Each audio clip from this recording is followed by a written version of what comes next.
Hello, everyone. I'm recording this for the support group. I think this one's going to be public. I'm trying to keep track of which ones are public and which ones go behind the paywall. This one will be public. It's a good one. We're going to deal with politics and voting. Everyone's talking about is electoral politics even something we should think about, we should worry about, or maybe it's just a piece. And of course it is just a piece of everything else we have to do. We have to do social work. We have to do political work, of course.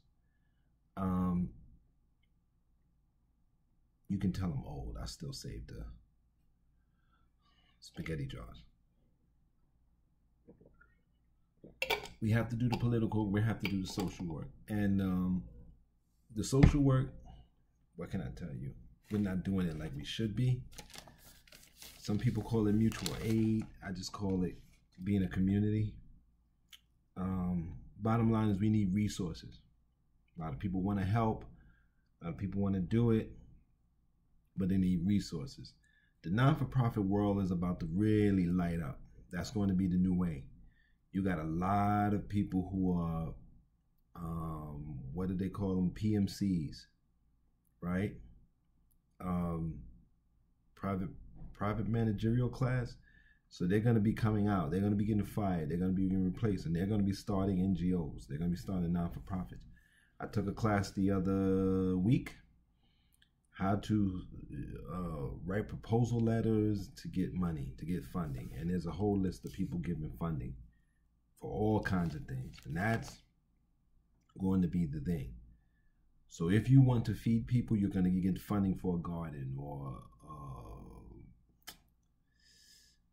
pantry. If you want to educate people, you're going to have to get funding. You're going to get funding for reading programs. You're going to get funding for math camps. There's going to be all kinds of funding coming out. The teachers might even quit their job and just go get non-for-profit, get funding. Right? That's going to be the thing. That's going to be the social work. And I'm on that. I have a proposal letter already. I have 2 more in my head that I have to get to. But the political work, we need to understand what we're voting for when we vote. And I don't think people realize what they're voting for. You're not voting for persons, although you are technically voting for persons. But when you vote, each person represents a concept or a part of the ruling class, part of the oligarchy. The ruling class has factions, just like everybody else. They're not monolithic. They stand together against the rest of us, but they have factions. They have people inside that have different ideas. And so when we get politicians are and always were their clerks. I've said this in other videos. They work to communicate between us and them.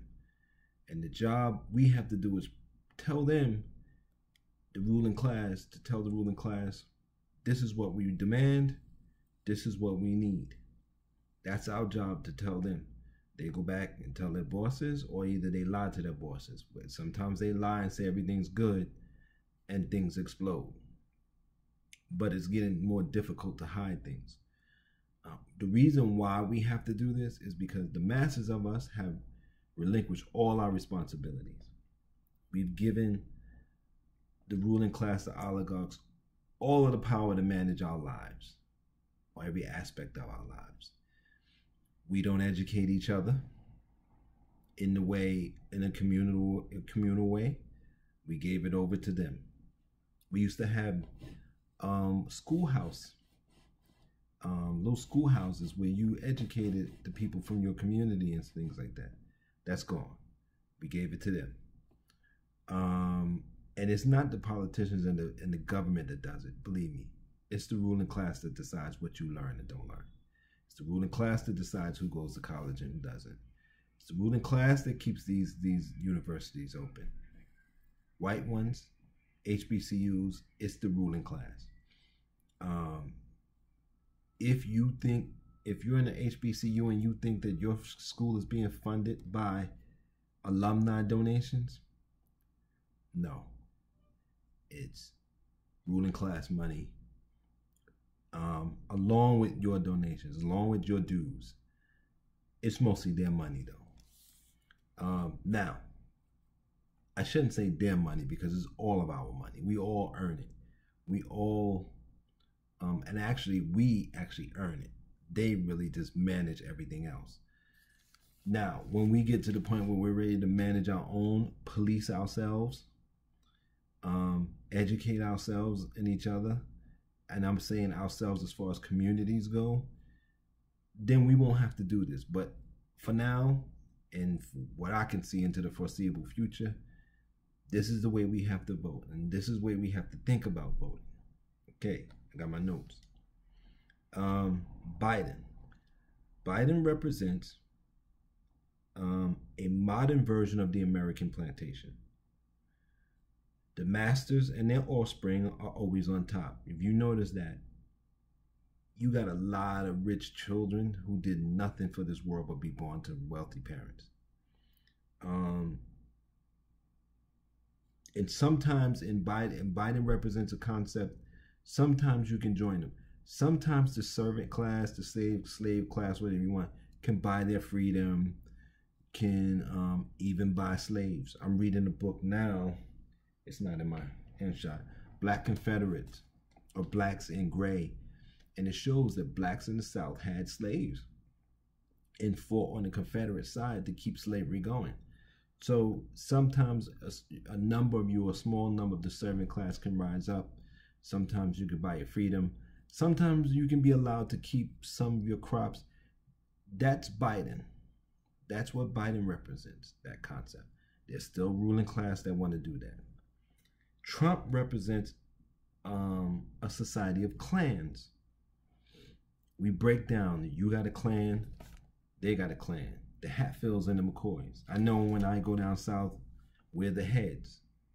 And people can look at me and tell who my mother was, who my uncle was, who my people were. Clans. You got your clan, they got their clan, everybody got their clan, and you all negotiate how you're going to function in the town, your city, your neighborhood, whatever, your clan. That's what Trump represents. That part of the ruling class that wants to break everything down to your groups, your clans, and you function at that level. And you negotiate with others. Sometimes you take other clans' stuff. Sometimes you lose. Sometimes you just negotiate and you trade back and forth. You come to agreements. I don't like either one of these things, but this is what those two men represent. Cornel West. Cornel West represents a post-imperial society that does not destroy other peoples to scare them into following U.S. oligarchs. So there's a set of oligarchs that are saying, look, we've reached a technological advancement. We're at the point where we don't need to manipulate people. We don't even need to use people anymore for labor and things like that. Some things people have to do still, but for most things we don't need people. So let's transition, let's do a great reset into a post-imperial reality, because globalism means there's no empires anyway. Everybody's on the same accord. They talk about fighting Russia and all that. Russia, China, Japan, even North Korea is with China, Brazil, United States, Canada. We're all on the global market. We're all in a global system. Okay, so you don't really need empires. You don't really need plantations anymore. You don't need that. This group of oligarchs says we need to go global, and we need to do it in a way where we're not putting bases everywhere. We're not forcing people to do anything, that everything is a negotiation back and forth. There's a group of oligarchs that believe in that. Cornel West represents that concept, that idea. He keeps saying, dismantle the empire. The empire's already crumbled. Most of us just don't realize it yet. We're running on fumes. We're running on delusion and momentum. But I would even say at this point, the momentum has stopped. I've seen social programs and even some businesses that are like, you look at it and you be like, there's no way that that's going to be sustainable for another year or two. There's just no way. It's over. It's time to do something different. And in 2020, that was the different thing. People you don't need, stay home. The environment was clearer. I keep saying this. The environment was clearer. The air, land, and water was cleaner. People were getting stimulus checks, and people who could work from home using technology were doing it. People who had to go to work were going to work. But to be honest with you, most of those people didn't have to be there. Supermarket workers didn't have to be there. Because to be honest, we maybe one or two, but we should be at the point now where you give us a UBI, you give us a certain amount of credits, you give us a certain whatever, however you want to do it.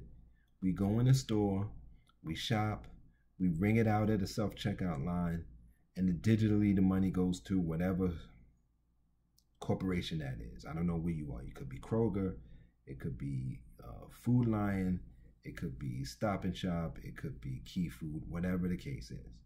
That's where we should be. Now you say, well, Tim, you can't do that. People will walk in the store and walk out with stuff. People are walking in and walking out with stuff already. That's what I'm saying. But they're not paying for it. So that's what I'm saying. UBI every month. Some kind of reasonable housing plan so that there's not 3 empty apartments for every homeless person in New York City. That's insane. That's insane. And I know it's true because I see the empty apartments. I'm always looking up for empty apartments. And sometimes 10 feet away, people are sleeping. Sometimes right downstairs, people are sleeping on the bench, on the ground, or sometimes people are sleeping in the doorway of apartment buildings with empty apartments in them. That's insane. So that's what Cornel West represents. RFK Jr. represents a merciful version of a plantation, a more merciful version. Biden is like, you can work your way up. RFK's version is servants are free to come and go when they want.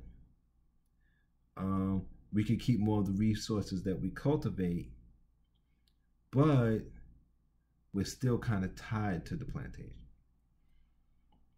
So you can come and go, as long as you have the proper ID and a pass. You still need a pass though, so that's the problem. And it's more like, think of Uber and Uber Eats and Grubhub. The company's there. We are free to go and do what we want. We keep most of the money. They get a little bit of cut. That's a more friendly plantation company because we're doing still the running around. We're getting to keep more of it, but they get to keep a cut of everything we do, right? For using their app. And that's kind of similar example of what RFK is. RFK is that kind of. Now, we still don't make enough. We run our cars, our bodies, and our things into the ground. So that's why the 2020 version of things, where you get the UBI and you stay home and you do the things, and then you're more productive from that, was a better way, was a freer way, was a more, you're not bound to those things. Because everybody's going to work. Everybody works. People who do collect bottles and cans work. The homeless people who have to walk from here to there work. The ones who have to find a safe train to sleep on work. We're all working. Some people don't call that work jobs, but it's work. Trust me, I've been there. So now you have Claudia de la Cruz, which represents a complete change in our social order. So we're talking about we own the means of production. The people who work in the Amazon warehouse own the Amazon warehouse. No money goes to Jeff Bezos. The people who do Uber Eats in pick a town or a city, let's say Philadelphia.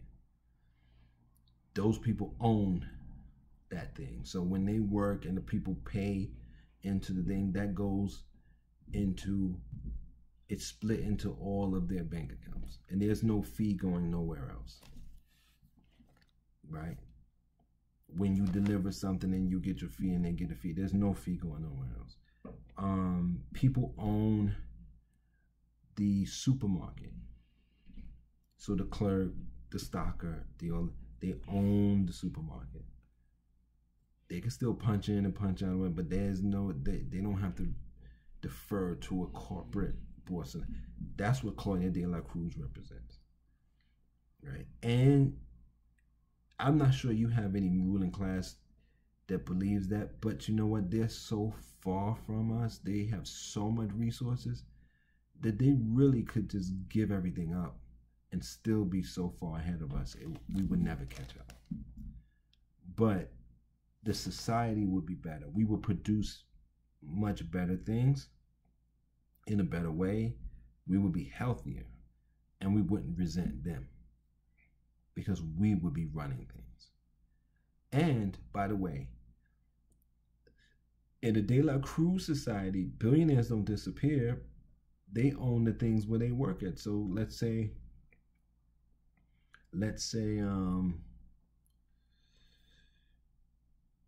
you have a Bloomberg who maybe is invested in certain things, Bloomberg Media.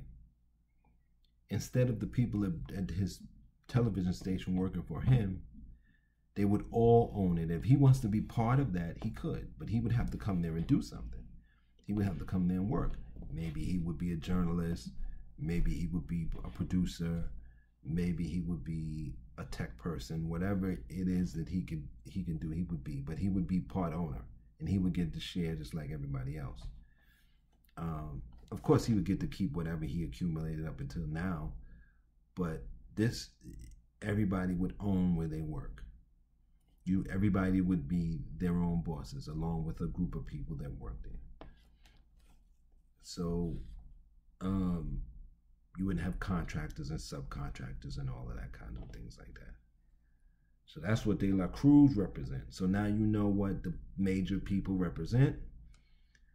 Vote for who you want. Some people are going to be comfortable with Biden. Some people are going to be comfortable with Trump.